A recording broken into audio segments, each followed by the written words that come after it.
can turn this into something positive and maybe it'll spread. He's the most positive person on his job. Now you're cured. I feel good.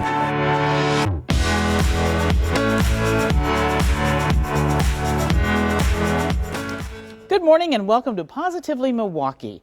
Let me introduce you to a young woman from Waukesha County. The 18-year-old is working hard to improve her community and expand cultural awareness. She won the coveted Girl Scout Award and came up with an amazing way to help students learn about another country on the other side of the world.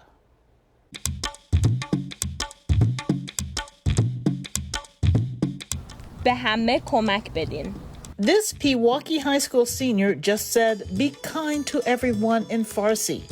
Netta Besharat has been fluent in Farsi all her life. Born in this country, her parents are from Iran. I traveled to Iran a lot to see my family. Besharat is one of 15 young ladies earning the coveted Girl Scout Gold Award from the Girl Scouts of Wisconsin Southeast. Her winning project links students in the U.S. with students in Iran. It's called Project Speak. Teachers in both countries supervise conversations between students. How do you guys spend your weekends? And with Project Speak, I've brought Iranians and Americans together more than 7,000 miles apart. So that's my ultimate goal in life, to just bridge that gap between people from different backgrounds.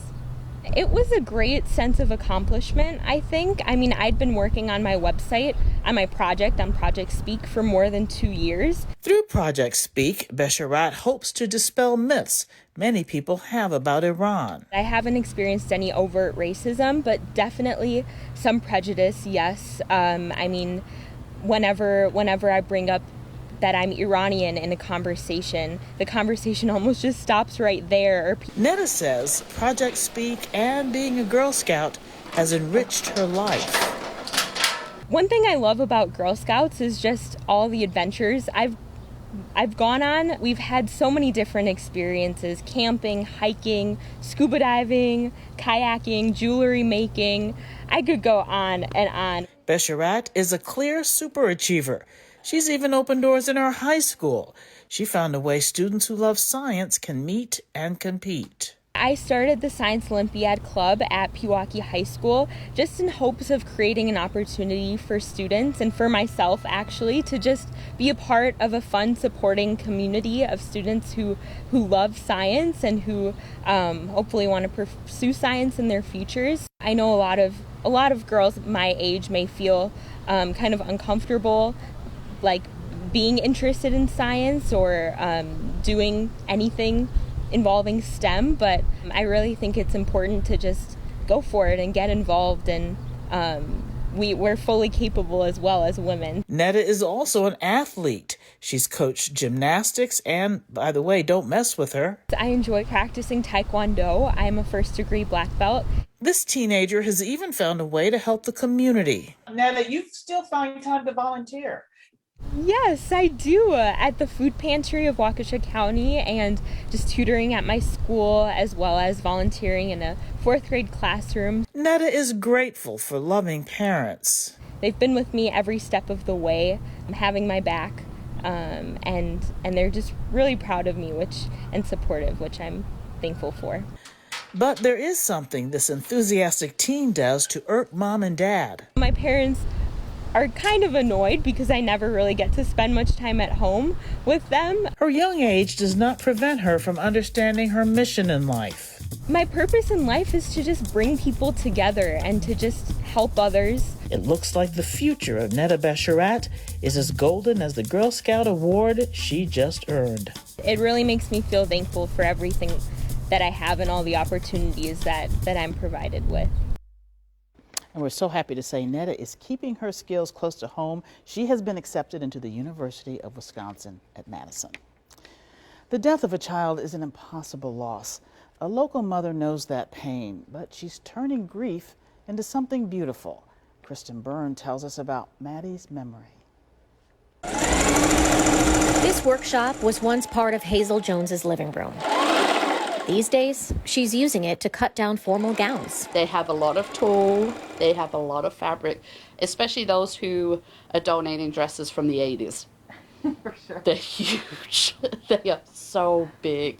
God bless the 80s for that. She uses the material to make burial gowns like these for babies who died too soon.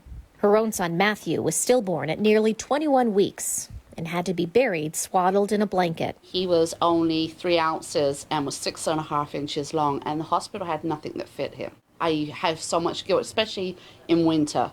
Is he cold? Hazel looked into it and found services that provide burial gowns, but nothing that would have been small enough for little Maddie. She set out to fix that. So we started looking around, found sewing patterns for dolls that are about his size, that are very tiny. And that was the beginning of Maddies Memory. Hazel made gowns, hats, quilts, and memory kits for other moms who had lost babies.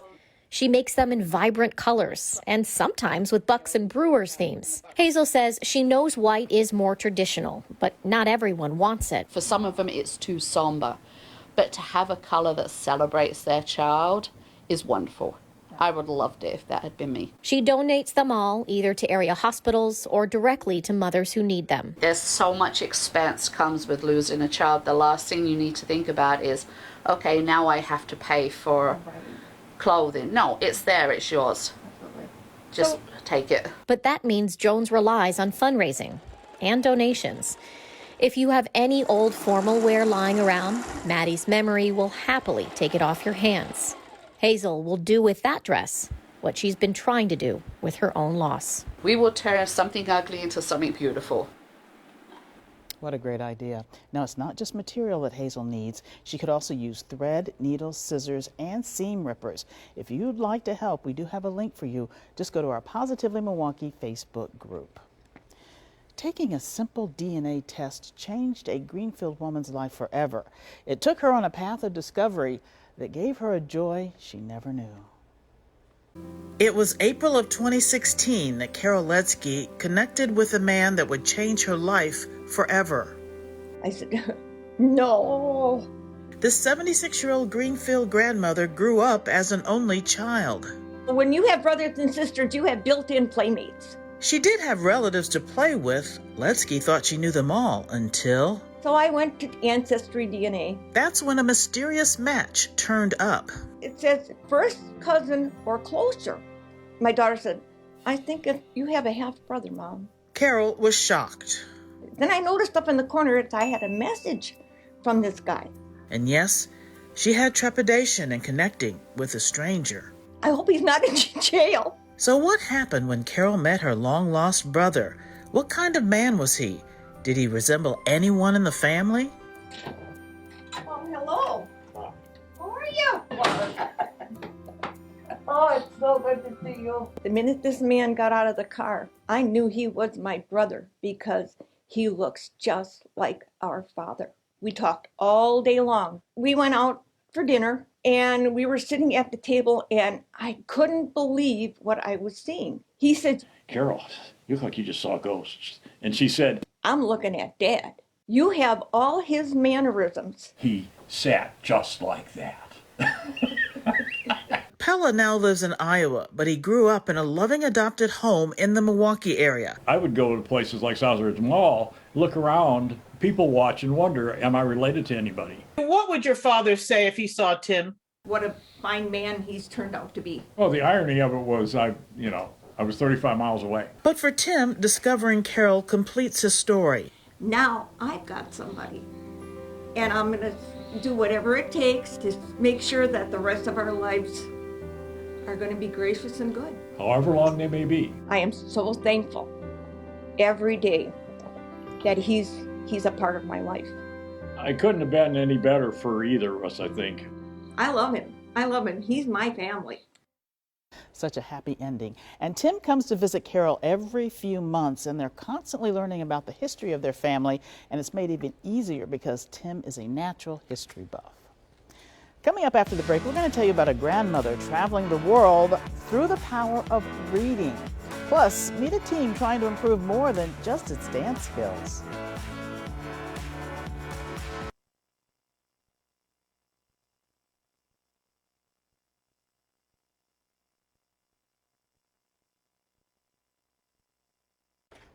Welcome back to Positively Milwaukee. A Bayview grandmother has inspired on many fronts. She fought a deadly disease, found love as an older adult, and in the middle of all that, she's taking kids on a journey around the world.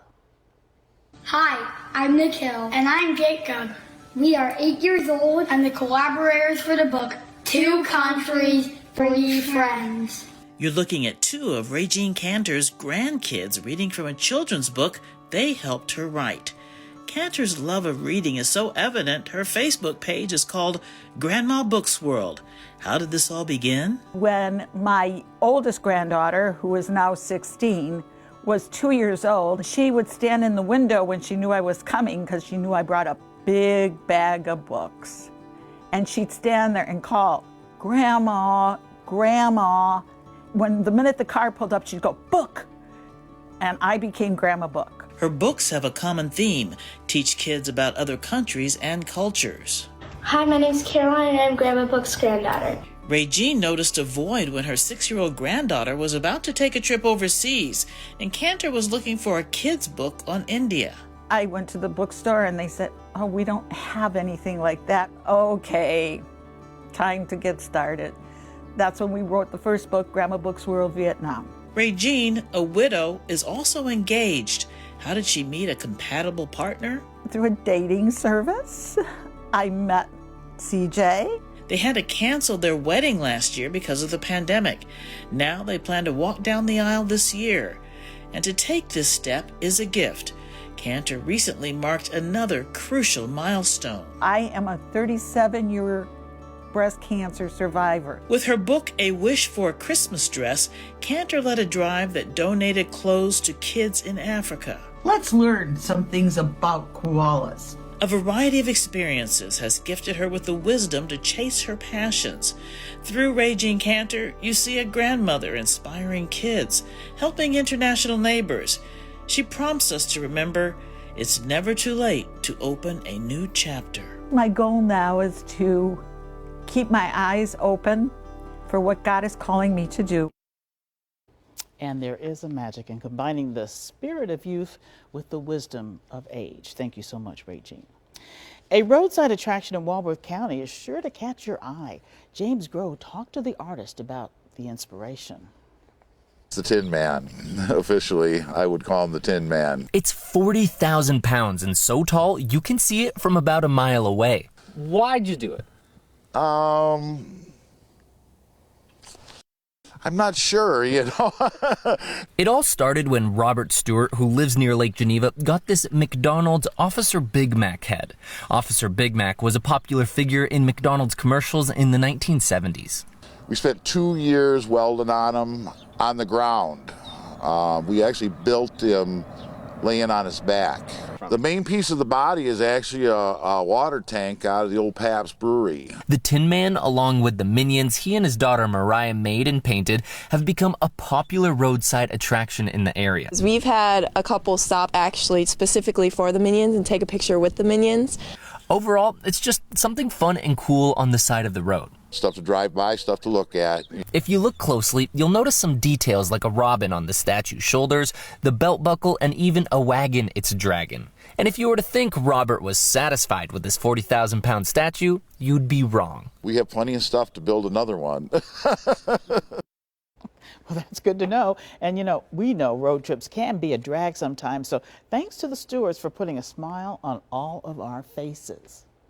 Well, dance is a way to express your spirit and your soul. And a local instructor discovered dance can promote life skills. Delaney Bry was at a rehearsal. Abdul Latif is helping turn these dancers into winners.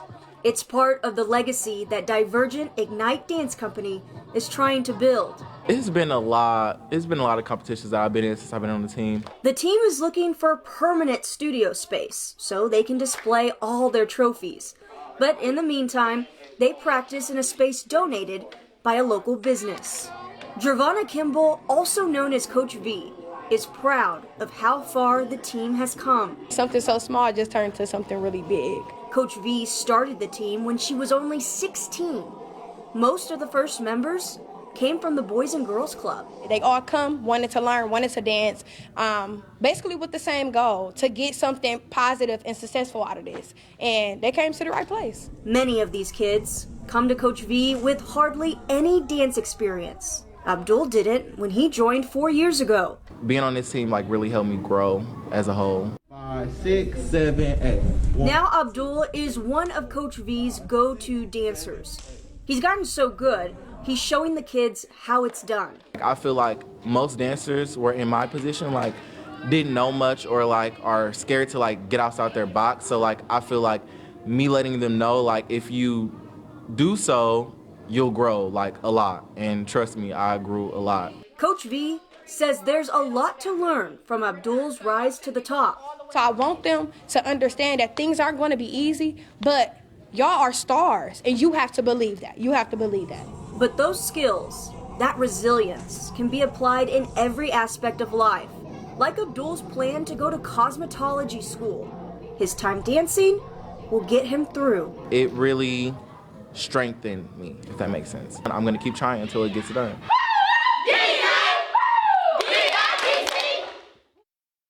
You have to love that program. The dancers range from kindergarten through 12th grade. And if you'd like more information about Divergent Ignite, we do have a link to the group's Facebook page on our website, tmj4.com. You may have heard Helen Bader's name before. Coming up on Positively Milwaukee, more about her legacy. Plus, we have plenty of reasons to smile, including a lovable family at the zoo.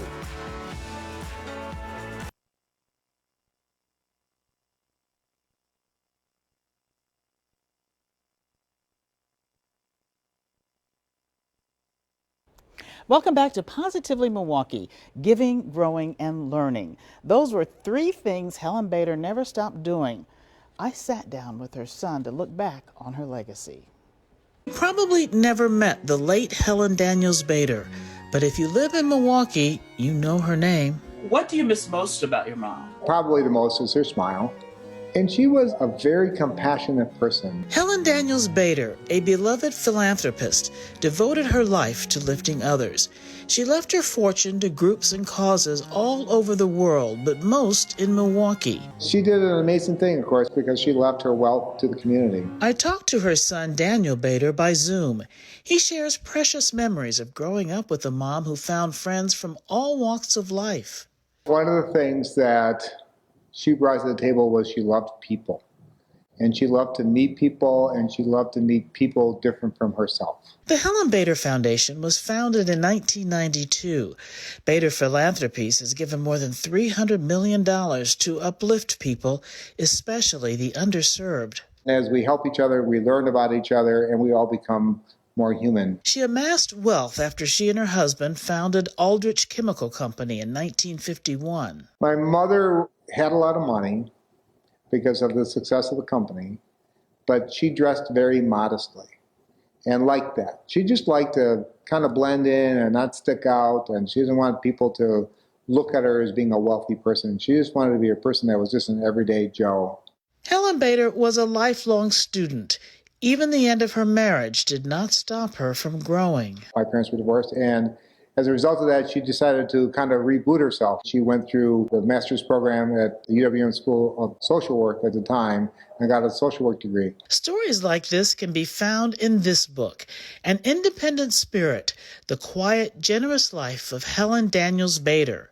Author Priscilla Pardini traces Bader's family history and follows Bader's journey from Aberdeen, South Dakota. Daniel Bader emulates his mom's compassion for others and feels hopeful about our future. I'll say, Carol, I have an opportunity, as do you, to meet a lot of people in the community on a regular basis. We do have a lot of wonderful people in the community, and fortunately, and maybe unfortunately, they tend to be the quiet ones. They're the ones that are not making a lot of noise, but they are the ones who are out there every day helping their neighbor and helping their kids and doing the right thing. And if Daniel Bader could talk to his mom today, I would say, I love you, and thank you for all the love you gave me, and thank you for everything you taught me. We're doing well, your grandchildren are doing well, and I miss you. And you can order An Independent Spirit, The Quiet, Generous Life of Helen Bader on Amazon. All proceeds will go to support the UW-Milwaukee Foundation. There is nothing like a warm, fuzzy, stuffed animal to keep you feeling safe and secure. Those cuddly toys are our first reason to smile today. A youngster in Kenosha is trying to make sure everybody who needs one has a lovable stuffed animal of their own. So, for his birthday, Hunter Peterson asked for stuffed animals to donate to the Kenosha Police Department. He wants officers to give the plushies to kids who are dealing with scary situations. He did the same thing for his last birthday. He got 111 toys, and this time he beat his own record with 308. Welcome to Brew City, the Milwaukee County Zoo, now home to 3 western lowland gorillas, Oliver, Dottie, and Nadami. They range in age from 10 to 32 years old. The animals are critically endangered, and transfer programs like these actually help to ensure the future of the species. And a Greenfield high school teacher got the honor of a lifetime.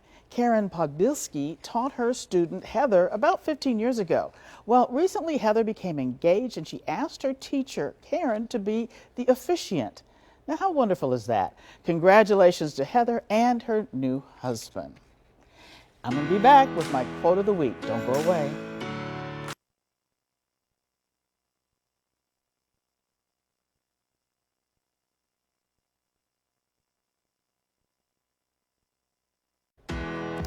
Spread love everywhere you go. Let no one ever come to you without leaving happier.